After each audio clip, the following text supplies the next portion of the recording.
Eu sou filho de uma família burguesa, né? O meu pai, Galdino Ibernon Pereira Bicudo, era funcionário dos Correios e Telégrafos. E minha mãe, Ana Rosa Pereira Bicudo, era dona de casa, né? Eu sou o penúltimo filho de um lote de 7 filhos, né? Eu sou o sexto filho, né, de 7 filhos. Eu nasci em Mogi das Cruzes, né, em São Paulo, né, em 1922. Eu nasci num dia que eu acho que isso tem alguma coisa talvez que ver com a minha vida, né? Foi o dia em que houve a revolta do Forte de Copacabana, 5 de julho de 1922, né? Quando houve uma reação contra o governo de Bernardes, né? E depois, em 1924, houve uma nova revolução que começou no dia do meu aniversário, que foi a revolução do Isidoro Dias Lopes, né, contra o governo federal e que teve como ponto de partida a capital de São Paulo. Eu me lembro que, em uma certa altura, eu talvez tivesse 8, 9 anos de idade, não me lembro bem, o meu pai apareceu na minha casa trazendo 2 embrulhinhos de papel de seda, né? Então ele me disse: este anel é para sua irmã Cici, que vai ser professora. É um anel com pedra verde.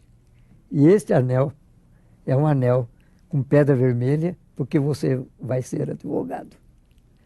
E isto talvez tenha marcado, né, a minha linha de conduta, né, profissional. Eu achei formidável. Advogado naquele tempo, né, ou até hoje, né, é uma profissão, né, realmente bastante ligada aos problemas sociais, né? Eu frequentei sempre a escola pública, né? Eu fiz o meu jardim da infância na escola pública, na escola que chamavam antigamente Escola Normal de Aplicação Caetano de Campos, que é a escola que hoje existe na Praça da República em São Paulo, né? E lá eu fiz o jardim da infância e fiz o primário. E depois, para a escola secundária, em São Paulo haviam poucas escolas vamos dizer assim, que propiciariam uma boa cultura e educação. Uma delas era o chamado Ginásio do Estado, que era uma escola pública e que determinava para o ingresso um exame, chamado exame de admissão, que era um exame interessante porque eram garotos de 10, 11, 12 anos que se submetiam a um exame escrito e a um exame oral por bancas de examinadores, né? Eu, como menino e tal, tentei cair fora desse exame, né? Disse para meu pai: não, vamos entrar. Não, meu pai, não, senhor, o senhor vai fazer o ginásio do Estado. Então, eu me submeti e tive sorte.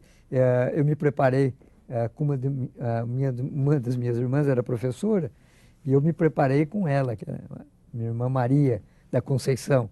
Me preparei com ela e tive êxito, né? Entre 100 candidatos para 50 vagas, eu tive o 24º lugar. Então, eu frequentei o ginásio do Estado, que era, naquele tempo, eu realmente, eram 5 anos de ginásio, né, toda a formação humanística, né, que eu poderia, vamos dizer assim, ter iniciado, ela realmente se iniciou no ginásio do Estado. Eram professores da melhor qualidade, né, e que exigentes, né? Foram 5 anos duríssimos na vida de um adolescente, né? E eu terminei o ginásio do Estado, né? Naquele tempo, nós tínhamos os chamados prés, pré-jurídico, pré-médico, pré-politécnico e tal, né? E eu fiz um exame de seleção, chamava-se exame de seleção para o pré. Eu fiz o exame de seleção para o pré, jurídico. E você sabe que isso era uma coisa, na reforma do ensino, acho que fundamental, porque no pré, você cursava o pré já dentro da faculdade. Então você já começava a sentir o que era a faculdade, né, aquilo que realmente ela poderia proporcionar a você, de maneira que essa transição, né, do curso secundário para o curso superior se fazia de uma maneira muito tranquila. Ao mesmo tempo que eu entrei na faculdade, eu comecei a trabalhar no escritório de advocacia, né, evidentemente como office boy, né, mas aos poucos eu fui galgando, né, os espaços dentro do escritório de advocacia, tanto que no final dos 5 anos de faculdade de Direito, eu estava divulgando quase que amplamente, né, e participando de um escritório que eu achava que era, naquele tempo, importante, mas que não abria os horizontes que eu buscava dentro da profissão. Foi daí que eu optei, eu me casei no 5º ano da faculdade de Direito, né? A minha mulher, a Deia, né, foi uma companheira excepcional até hoje, né?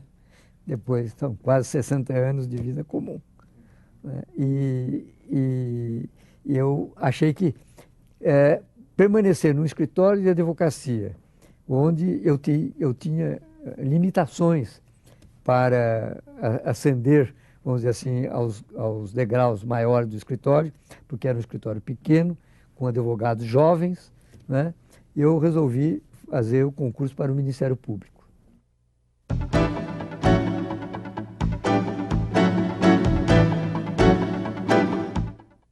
Em 1947, eu fui promotor substituto em Sorocaba e depois em Igarapava, né? E Igarapava era uma comarca difícil, lá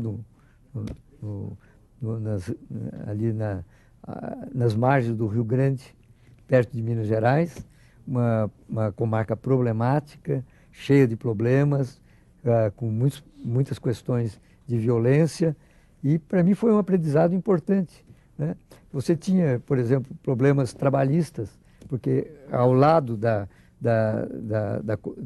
Igarapava, ou dentro de Igarapava, estava uma das usinas produtoras de açúcar, as mais importantes, que era a usina Junqueira. E havia um problema muito grande, né, relativamente aos empregados que eram despedidos, que poderiam permanecer ou não. E nós conseguimos, em 2 anos que eu fiquei em Igarapava, encontrar uma convivência tal que os funcionários fossem realmente reconhecidos como tais como funcionários, e não como pessoas que passavam e que não tinham maior compromisso com as empresas, né? De Sorocaba eu fui para Franca, né? Franca era outro ambiente, um ambiente talvez, vamos dizer assim, mais civilizado do que Igarapava, né? Advogados de alto nível, né? E eu desempenhei as funções em Franca durante 2 anos. De Franca eu fui para Jaboticabal.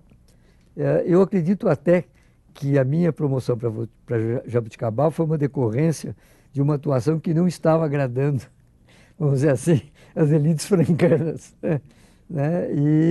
Mas, em todo caso, eu fui promovido para Jaboticabal, fiquei em Jaboticabal pouco tempo, fui para Araçatuba. Araçatuba era uma comarca de fronteira, problemas de terra, problemas de trabalhadores rurais, né? Eu me lembro de que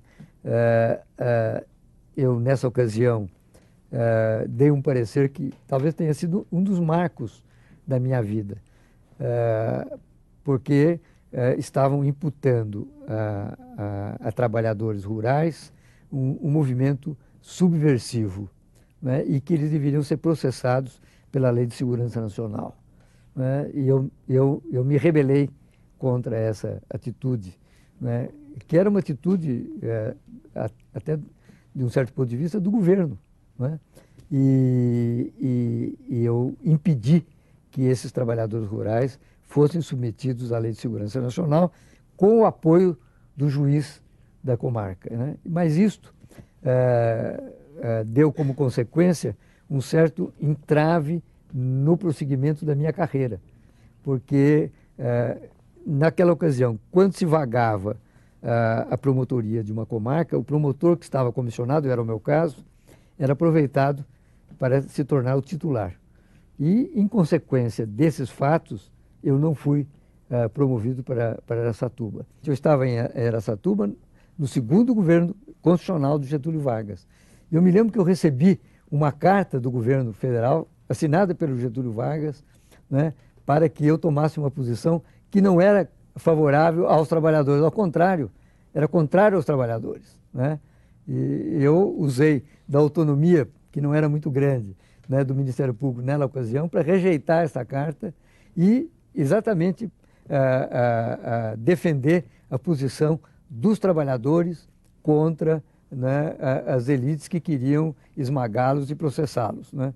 Isso teve uma consequência. Eu me lembro que, na ocasião em que houve a vaga da comarca de Araçatuba, e que normalmente eu deveria ocupá-la, né, porque eu já estava comissionado na comarca, e eu fui à Secretaria de Justiça de São Paulo, que era, naquela ocasião, presidida pelo José Loureiro Júnior, que era um integralista,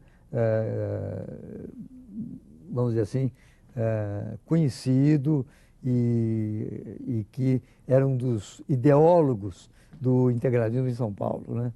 E, em conversa com o chefe de gabinete dele, porque eu não me avistei com ele, que era o Damiano Gulo, ele me mostrou um jornal de Araçatuba que fazia uma alusão a esse parecer que eu havia dado pela absolvição, né, desses trabalhadores, onde estava com letra vermelha escrita a lápis: este promotor é criptocomunista.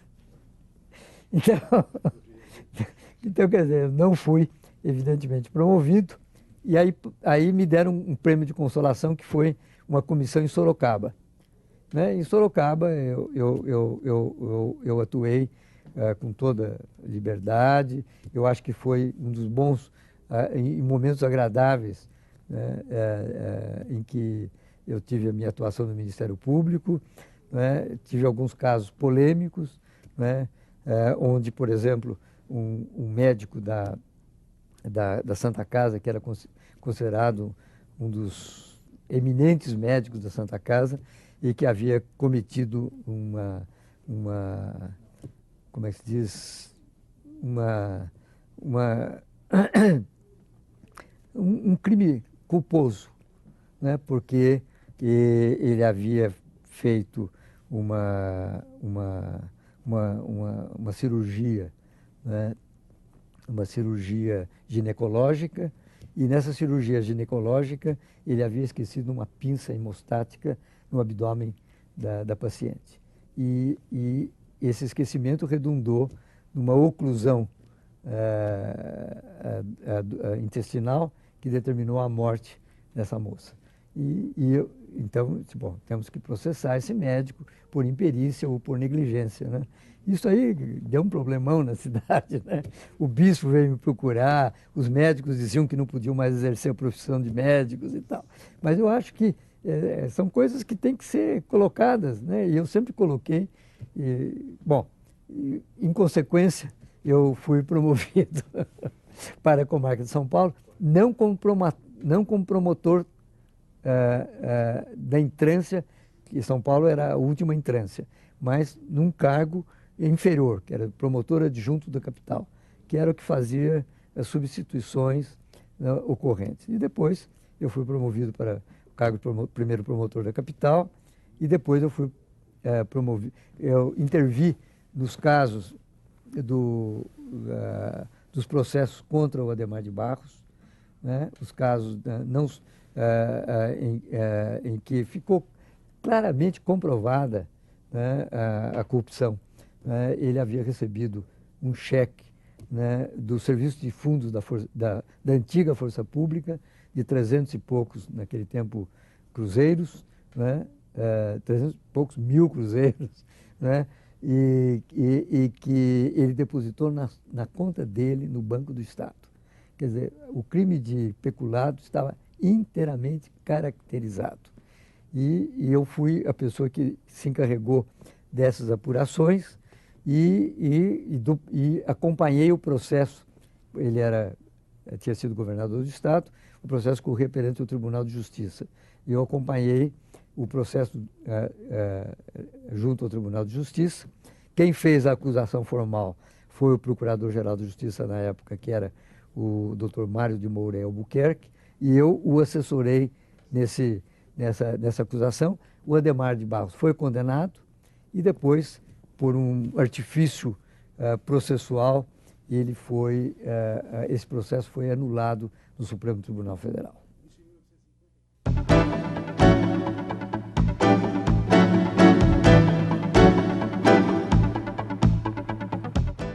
Eu cheguei a procurador de justiça depois desses processos contra o Adhemar de Barros, porque o procurador-geral da Justiça na ocasião, que era o Márcio Martins Ferreira, depois desses processos, até como uma maneira de me proteger, ele requisitou a minha ida como assessor especial do Procurador-Geral da Justiça. E no final do governo do Jânio, foi em 1958, acho, eu fui indicado para Procurador-Geral, para Procurador da Justiça e foi nomeado, eu acho que com essa bagagem toda com relação a essa luta contra o Adhemar de Barros, e, enfim, fui nomeado em 1958 Procurador da Justiça. E depois disso, o Carvalho Pinto é que me chamou para o governo. Eu acho que nessa trajetória da minha ida para o governo do Estado, teve uma grande, vamos dizer assim, interferência o professor Queiroz Filho. O professor Antônio Queiroz Filho era um prócer do PDC, né? Era uma pessoa, eu acho que de integridade absoluta, né? E que havia me conhecido quando houve um processo contra um advogado que havia atentado contra a vida do Eli Lopes Meirelles em Ituverava. Né? Esse processo foi feito em Franca. Quem presidiu, do ponto de vista do Ministério Público, esse processo fui eu, e, vamos dizer assim, isto foi ao conhecimento do professor Queiroz Filho, que achou que a minha atuação era inteiramente compatível com aquilo que o Ministério Público buscava, e eu acho que foi a partir daí que houve uma amizade muito fraterna, embora houvesse uma diferença de idade muito grande entre o professor Queiroz Filho e eu. E o professor Queiroz Filho, eu acho que foi uma das pessoas que indicou, porque eu não conhecia o professor Carvalho Pinto, o meu nome ao Carvalho Pinto. Quando ele foi eleito governador do Estado, ele me convidou para uma entrevista com ele, porque ele gostaria de ter a minha colaboração. Nessa entrevista, ele foi logo dizendo, assim, vamos dizer, de cara, olha, eu não quero nenhum assessor jurídico, eu quero um assessor plural. Eu quero ter uma pessoa que me dê os seus pontos de vista a respeito de vários problemas que não são apenas jurídicos que vão ser apontados. Nessa ocasião, eu disse a ele, olha, professor Carvalho Pinto, eu quero, antes de mais, não só dizer que agradeço o seu convite e que posso até concordar, se o senhor, depois do que eu vou lhe dizer, admitir, eu não sou janista, não fui janista e não vou ser janista, porque eu acho que o Jânio Quadros é um carreirista político, né, e que tem o seu projeto próprio, que nada tem a ver com a caminhada democrática que todos nós estamos empenhados. E ele me disse, olha, você vai apenas opinar sobre problemas administrativos, como se isto fosse possível no governo.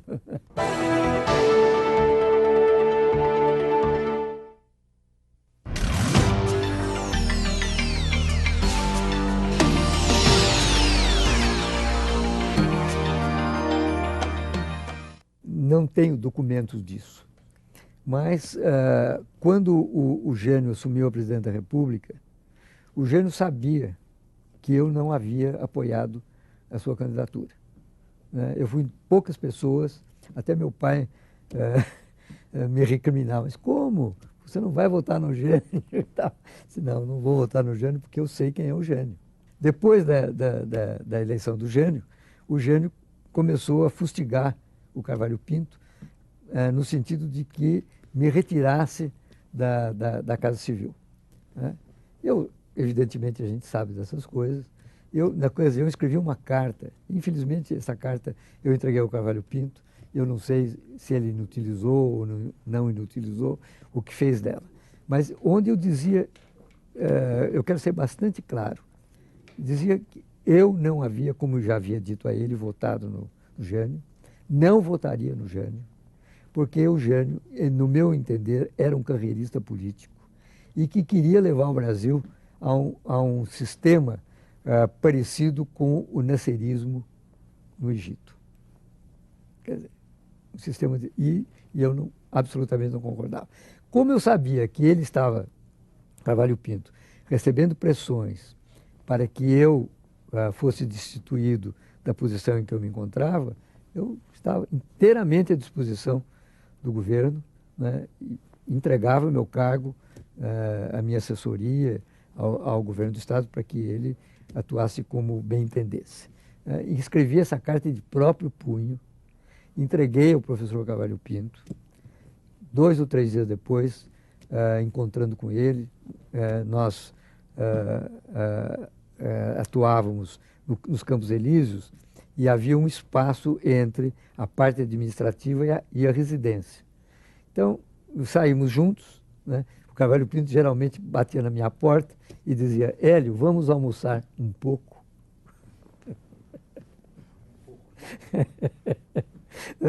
Então, fomos juntos e eu perguntei, professor, o senhor leu a minha carta? Eu se li, não considerei e já rasguei. Então, quer dizer, ele reconhecia que aquilo que eu estava dizendo tinha alguma procedência, né?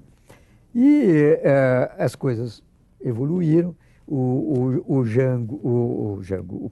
Jânio pressionou muito o governo do Estado durante o período em que ele governou o Brasil, né, no sentido de afastar o Carvalho Pinto de qualquer pretensão à presidência da República, porque eu quero dizer uma coisa que eu já disse muitas vezes: se existia um homem preparado para ser presidente da República, esse homem era o Carvalho Pinto. Não tenho dúvida nenhuma. Ele iria pacificar esse país, ele iria dar a esse país um arranco no desenvolvimento, como ele deu em São Paulo. O único estado que tinha um plano de metas, né? Tinha um plano de ação e que foi cumprido metro a metro, centímetro a centímetro, milímetro a milímetro, né? Escolas, agricultura, indústria, infraestrutura. Ele construiu a maior usina naquele tempo da América Latina, ou talvez do mundo, que foi a usina de produção de energia elétrica de Urubupungá, com 1.200.000 quilowatts, né? Então, quer dizer, era um homem que tinha todos os títulos para ser presidente da República. E foi por isso que nós insistimos muito que o Carvalho Pinto assumisse o Ministério da Fazenda, porque nós tínhamos certeza que no Ministério da Fazenda ele ia se diferenciar de tudo aquilo que era o mundo político do Jango e se projetar como um candidato possível à presidência da República. Depois de terminado o governo do Carvalho Pinto, né, o João Goulart convidou o Carvalho Pinto para ser ministro da Fazenda. O Carvalho Pinto resistiu muito, sabe? E entre as pessoas que achavam que ele devia assumir, porque era um desafio, né, ser o ministro da Fazenda naquele tempo e naquelas condições. E eu fui uma das pessoas que intentei, né, convencer o professor Carvalho Pinto para que ele assumisse o Ministério da Fazenda. Aí ele me disse, tá bom, eu vou para o Ministério da Fazenda e você vai como chefe de meu gabinete. Naquele tempo, chefe de gabinete era o que é hoje o secretário-geral do Ministério da Fazenda, né? Ou de qualquer ministério. E atuei amplamente com o professor Carvalho Pinto.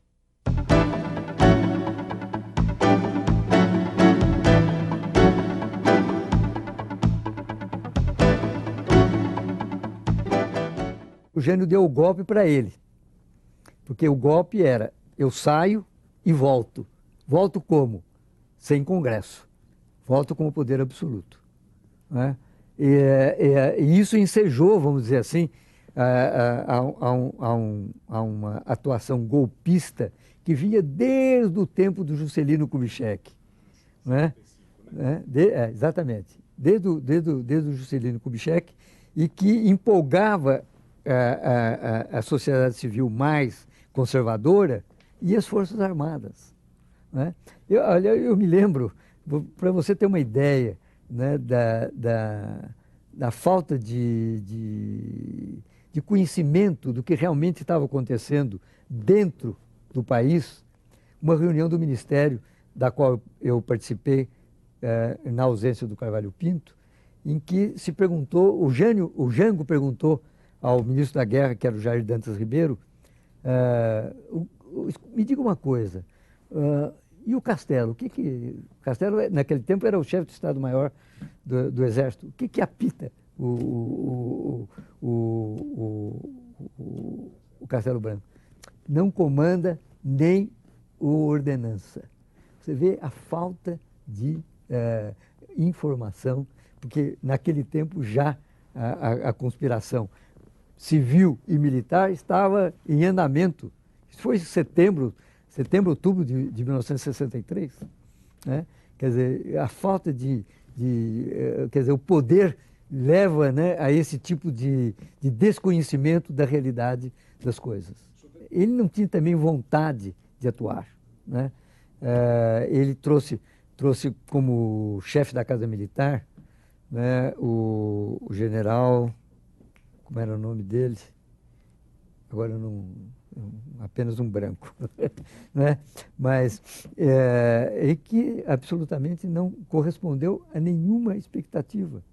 Né? Durante o golpe, a impressão que eu tenho, eu não estava mais no governo, mas a impressão que eu tenho é que se o Jango quisesse reagir ao golpe, ele tinha abortado o golpe tranquilamente. Ele tinha a unidade militar mais poderosa do Exército, que tinha poder de fogo pelo menos para 4 dias, que era a Vila Militar. E ele não acionou a Vila Militar. Todas as lideranças civis que estavam juntos com as lideranças militares, né, nesse complô, né, para a derrubada do Jango, né, porque haveria eles temiam uma reviravolta, né, do poder popular contra o poder das elites. Né? Esse foi o grande motor, vamos dizer assim, do golpe de 64. Né? Essas lideranças civis foram rapidamente eliminadas. Então, você não tinha a dimensão daquilo que poderia acontecer, né, na mão dos militares. Depois que o golpe se concretizou, né, eu voltei para as minhas funções no Ministério Público. E naquele tempo, em função das relações que eu havia tido no governo do Estado e que se expandiram durante o tempo que eu estive no governo federal, né, por exemplo, com as pessoas que armaram o plano de ação do governo do Estado, né? Diogo Gaspar, Advíncula da Silva, Mário Laranjeira Mendonça, Jorge Ori e outros, nós criamos uma empresa de planejamento que chamava-se Asplan. Essa Asplan procurou se expandir no mercado financeiro, através da criação, para que ela pudesse realmente atingir as suas finalidades, né,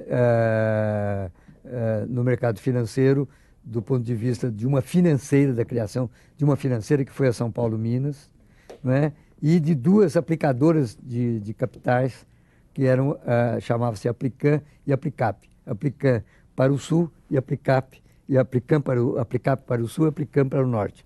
Então, foi um conglomerado de empresas que se constituíram sob a égide da Asplan para ingressar no mercado, produzir resultados. Por exemplo, a Asplan foi responsável pelo primeiro plano diretor da cidade de São Paulo, né? Ela foi responsável pelo plano de desenvolvimento do Vale do Taquari, no Rio Grande do Sul. Ela foi responsável pelo plano diretor do sistema rodoviário de São Paulo, né? E por aí afora, quer dizer, ela deu uma grande contribuição, né, ao desenvolvimento do país, até o ponto em que, né, a ditadura militar viu, né, que essas empresas elas tinham como diretores ou pessoas que delas participavam, né, pessoas que não comungavam com o credo da ditadura militar. Então começou uma atuação no sentido de impedir a expansão dessas empresas, que acabaram sendo destruídas, né, pelo poder econômico do sistema militar.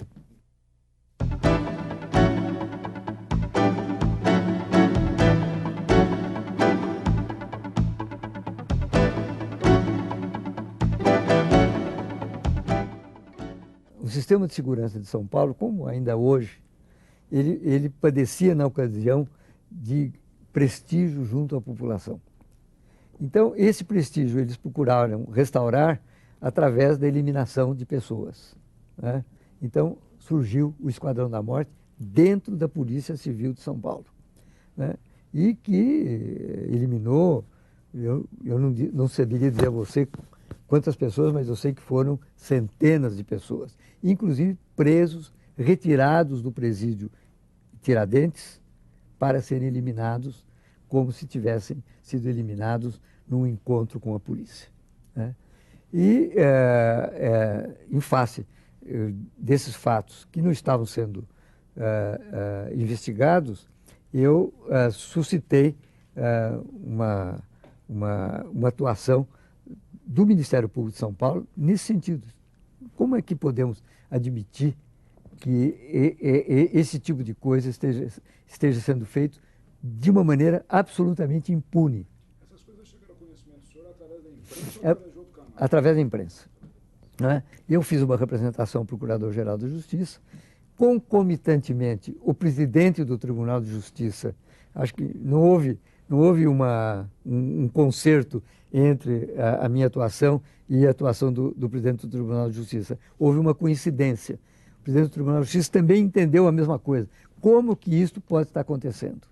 E aí, como prêmio ou não, eu fui designado para fazer esse tipo de investigação.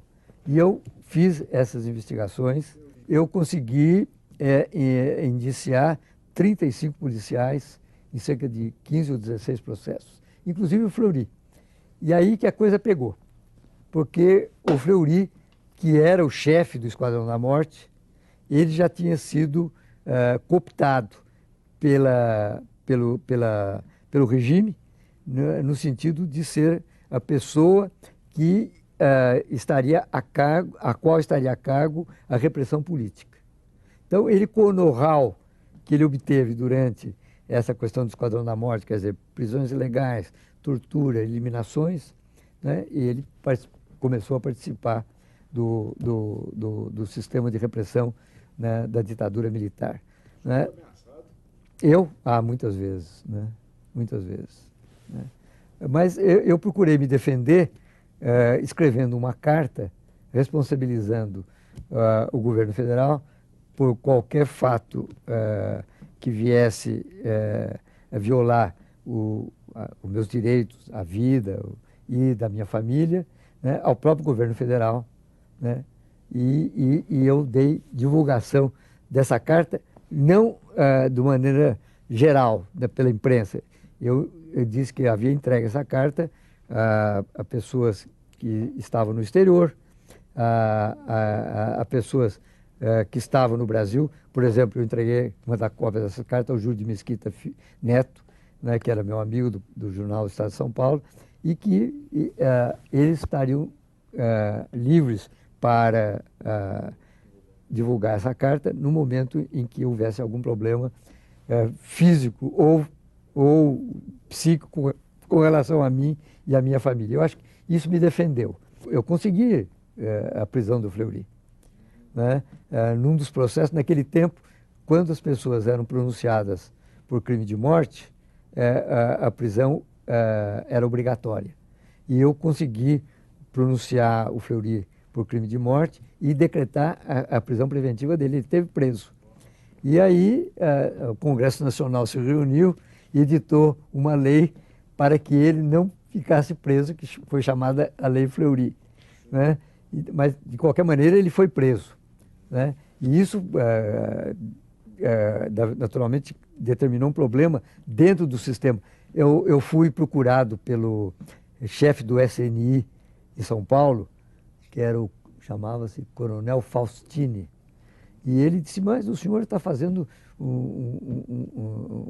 está tendo uma atuação inteiramente incompatível com as necessidades do sistema, porque o senhor está levando para a prisão, né, um homem símbolo da repressão política.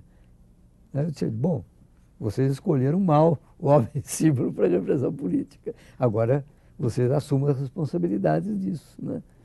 Então, quer dizer, essas coisas aconteceram, né? E eu acho que a morte do Fleury, por exemplo, para mim foi pura queima de arquivo, né? Veja bem, ele morreu ou foi morto, né?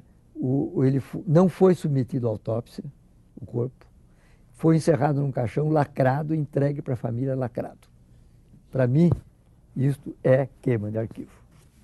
Os processos do Fleury terminaram com a morte dele, né? Porque ele tinha outros processos para responder. Agora, os processos contra os outros membros do Esquadrão da Morte prosseguiram.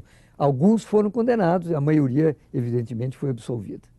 Eu escrevi um depoimento, não sei se você chegou a ler ou alguém chegou a ler, sobre aquilo que aconteceu a partir do momento em que eu fui designado para essas investigações, né? É um livro, vamos dizer assim, quase técnico, né?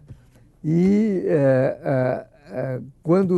antes dele ser publicado, eu sabia perfeitamente o que poderia acontecer, porque eu tentei publicá-lo pela Nova Fronteira, falei com o Lacerda disse que se dispunha a publicar, mas depois me mandou uma carta dizendo que, como eu fazia acusações ao Abreu Sodré, e o Abreu Sodré era amigo dele, eu teria que dar ao Abreu Sodré o direito de defesa antes de publicar o livro, o que é um inteiro absurdo, né? Então não publicou. Depois eu tentei a Vozes, né? A Vozes, a conselho de D. Paulo Evaristo. E eu me lembro que o responsável pela Vozes, Frei Ludovico, me chamou um dia e disse, olha, infelizmente nós não podemos publicar, embora o conselho editorial esteja de acordo com a publicação, porque nós somos uma empresa comercial e esse livro pode ser apreendido pela Polícia Federal. A não ser que o senhor submeta antes o livro à censura da Polícia Federal. Eu disse, bom,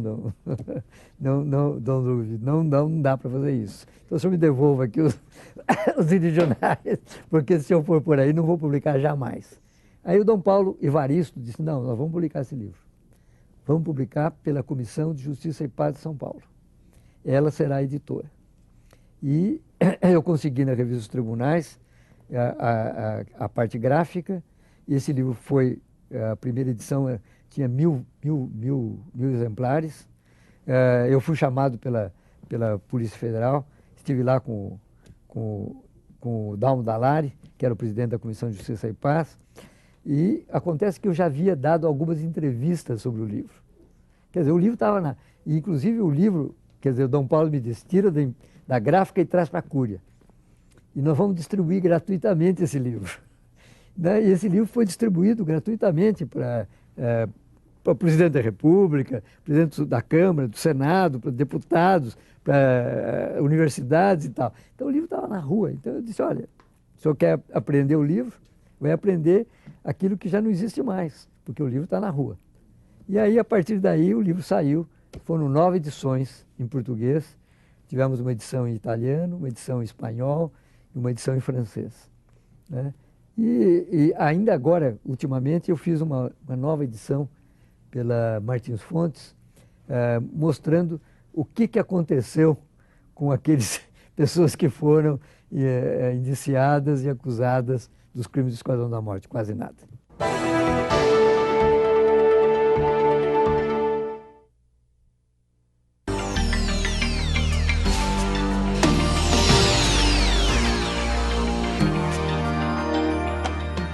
A lei de anistia, ela foi considerada, né, tanto pela direita quanto pela esquerda, como uma lei de duas mãos. A lei que beneficiava as vítimas e beneficiava os algozes. Ora, uma lei de anistia, quer dizer, conceitualmente, ela jamais beneficia os algozes, ela beneficia as vítimas. Né? E basta uma leitura atenta da lei de anistia para verificar que ela não foi feita nessa direção. Ela foi interpretada, inclusive pelo Supremo Tribunal, nessa direção. E eu acho que isso está dando, em consequência, alguns resultados negativos, né, da defesa dos direitos humanos no Brasil em geral. Porque se você beneficia tanto os algozes quanto as vítimas, aí estão os casos de Corumbiara, de Eldorado de Carajás, da Candelária, de Vigário Geral, do Carandiru e, ultimamente, do Castelinho. Quer dizer, você estimula a violência, né, porque aqueles que violam, eles estão imunes, né, às imposições penais.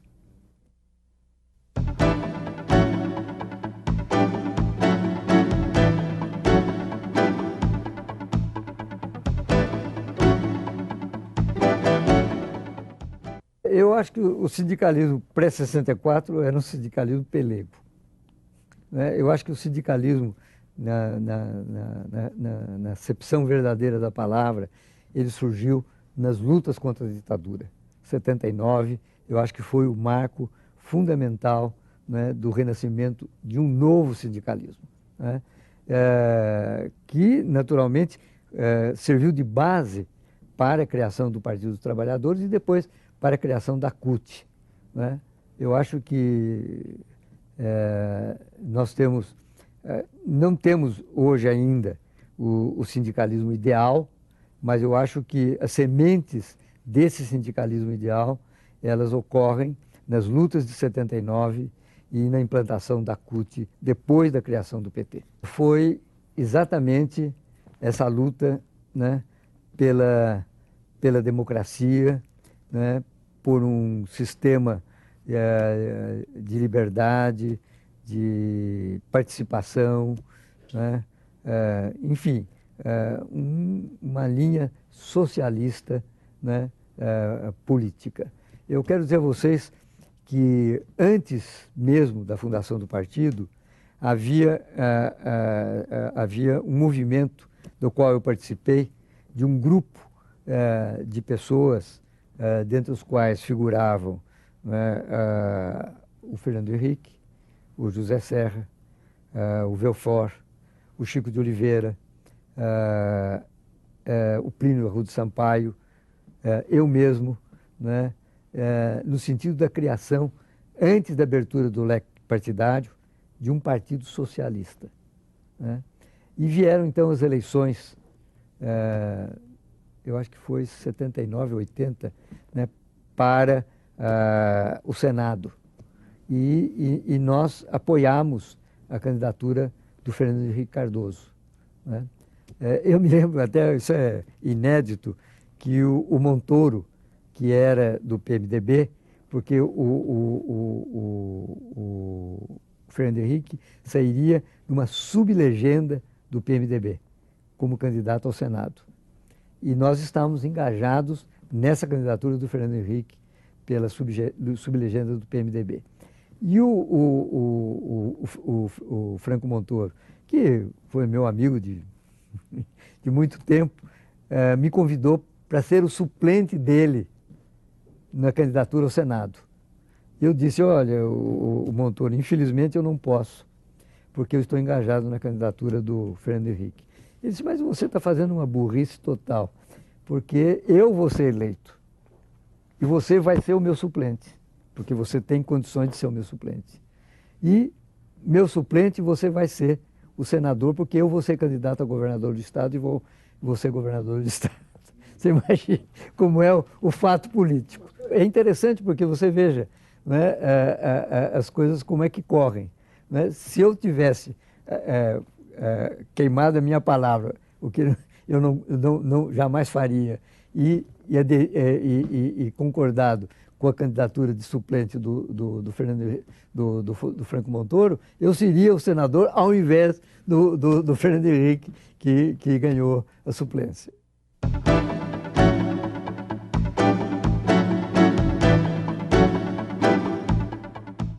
Eu acho que essa luta como candidato a vice com o Lula, eu acho que foi muito importante, porque eu tive a oportunidade de conhecer o Lula de perto, né, e de perceber, né, o que realmente o Lula é como pessoa e como político, quer dizer, de uma intuição rara em qualquer político que você possa imaginar. Eu acho o Lula realmente não é nenhum elogio de última hora, porque isso eu venho dizendo há muito tempo, né?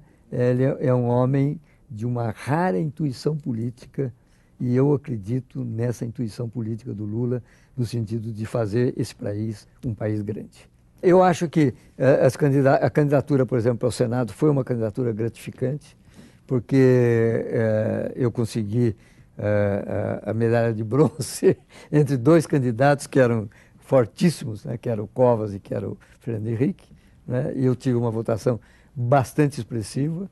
E depois, eu acho que os 8 anos que eu fui deputado federal, eu acho que eu pude dar início a algumas, vamos dizer assim, algumas iniciativas, né, que até hoje estão aí.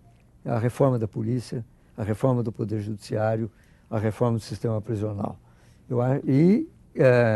Essa luta, né, mais afim pelos direitos humanos. Eu acho que uma das coisas fundamentais que eu ajudei a criar e que foi a Comissão de Direitos Humanos da Câmara dos Deputados, que é uma comissão que, embora não seja deliberativa, ela tem uma visibilidade do ponto de vista da sua atuação talvez maior do que qualquer outra comissão temática tenha dentro da Câmara dos Deputados. Olha, eu acho que do ponto de vista, vamos dizer assim, do atrelamento, né, do Brasil, né, à política econômica global e que só trouxe prejuízos para o Brasil, né, em contrapartida, você verifica que no governo de Fernando Henrique, realmente os direitos humanos, dentro daquilo que a Constituição determina, se constituíram numa política de Estado. Eu acho que a criação da Secretaria Nacional de Direitos Humanos, né, os planos nacionais de direitos humanos marcam, por si só, uma administração federal. Olha, o Congresso Nacional vamos dizer assim, é o resumo do que é o povo brasileiro, não é? Com todas as suas contradições, com todos os seus problemas, que são os problemas do povo brasileiro, eu acho que o Congresso Nacional ainda foi e continua sendo, vamos dizer assim, o polo positivo. I don't ever slow up, no I don't take shit. I got no love for the fakeness. If you wanna play tough and wanna hate this, I'll always show up. I don't ever slow up, no I don't take shit. I got no love for the fakeness. If you wanna play tough and wanna hate this, I'll always show up and make a statement. I don't ever slow up, no I don't take shit. I got no love for the fakeness. If you wanna play tough and wanna hate this, I'll always show up and make a statement. Everything I do so instinctive and so passionate. Every word I move so descriptive like an adjective. I got a vendetta against people who patented being negative when you should be getting after it. I got facts over tracks, this and that. Spitting slow, spitting fast, I could roast, I could gas. Think I'm okay at last, but I don't know if that can erase all the past. And the pettiness, a reflection